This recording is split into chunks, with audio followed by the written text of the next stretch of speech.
America became America. Like I said, let's start from the beginning. So I'm Christopher Columbus, and in 1492, I sailed the ocean blue. I was the first European to reach the New World. I mean, sure, we thought it was India, so we called them Indians, but now they call themselves Native Americans. So what was very important is I discovered the New World. And a lot of people say this marks the beginning of the contact period, which I started. And it was a big exchange of ideas, plants and animals. A lot of crops from the New World went back to Europe. Also, there were some diseases, some really bad ones, but those aren't very important. The most important thing is I discovered the New World. Now that we know how America was discovered, let's see how the first colonists lived. I was born and raised in Jamestown. This English colony was founded in 1607 by a joint stock company. They were a group of investors who fought for the right to establish this new world. It was off to a rocky start since no one knew how to correctly tend the land, but my hero, John Smith, saved us. We lived and breathed by the law, he who will not work shall not eat. And from 1609 to 1610, there was cannibalism, and others abandoned the colony to join Native American tribes. But look how far we've come. Eating each other wasn't the only problem that early Americans first had. Why don't we find out about another? I'm proud to be an American. Some might call me a Tory, but I call myself a full-blooded patriot. Those Whigs that are repulsively loyal to the crown, we tar and feather those mother country lovers. Why tie ourselves to unfair taxes and laws? Forget the navigation laws, the Quartering Act, and the Stamp Act. It's my money and I do what I want with it. What we need to do is break away from Britain. Hate clothes. Rivalry keeps repeating itself in our history. North versus South is just another example. So my grandpa was telling me a story how he fought in the Civil War. And at the time he wasn't a slave. He actually lived in Pennsylvania because these Quakers helped him become free, and that's where he met his wife. But he said he went fighting the Civil War to make other slaves free that were still living in the South. And he said that not even all the slaves wanted the war to happen because they wanted the nation to stay in unity. It's not like it was their fault the nation was in disunity. The Southern states decided on their own to secede from the rest. But it was okay because later on, while the war was happening, the Confederate States decided to surrender in 1865. A lot of people died though, it was 620,000 people died. But it's okay because it was a bloody war, but it was for our freedom. The Civil War was the last war fought on American soil. After that, we moved our conflicts overseas. The bombs were bursting all around us. Machine gun fire flew over our head. It was terrifying. Absolutely terrifying. We ruined a lot of good pants out there. But the Army doesn't care about that. No. The Army just cares about winning. But that's another story for another day. What I'm here to tell you about is strategy.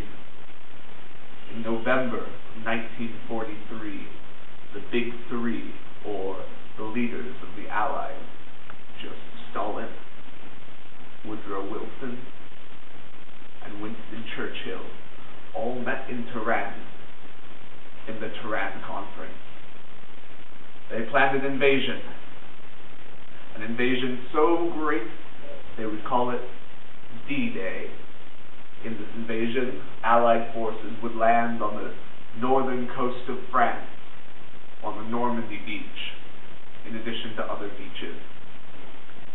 This was important because it would lead to the division of Germany into new occupational zones, which could lead to the fall of the Nazi Empire.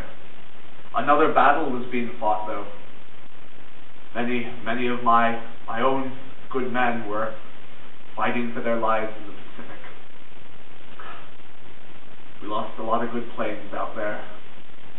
But, hoping to end that war, the government sponsored some scientists to do some science regarding an atom bomb. And, we all know how that story ends. Well, if you don't, they dropped the bomb on Hiroshima and Nagasaki. And a lot of people died, but the war was over, and American troops were able to come back and rejoin their families and loved ones. I personally had no loved ones, just my cookie jar collection.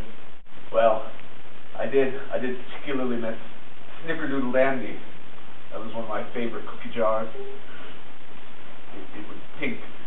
Not the type of color you'd expect for a cookie jar holding beautiful, soft, cinnamon sugar cookies, but anyways, it was good.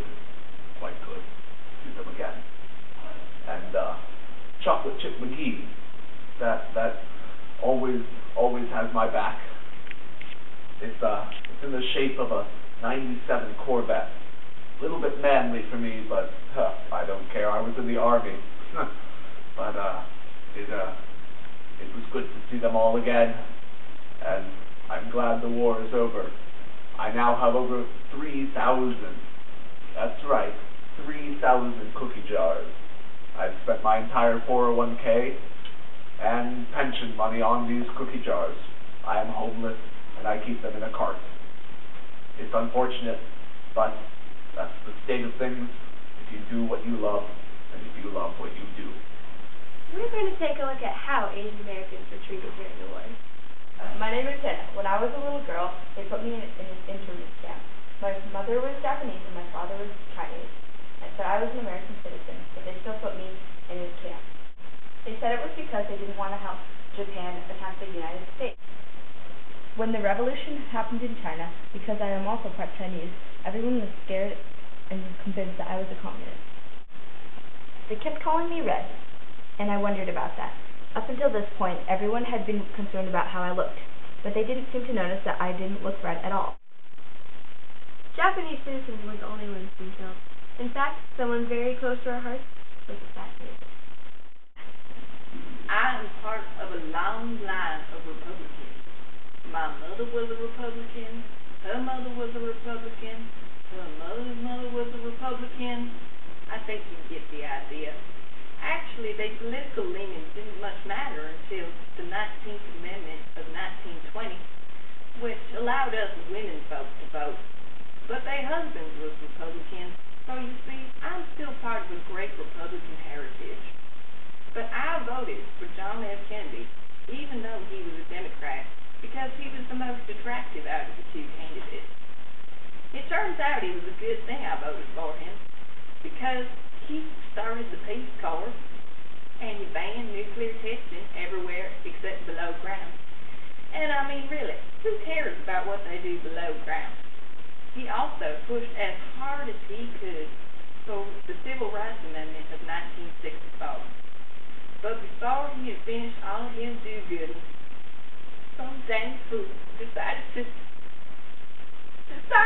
shoot him. I'm sorry.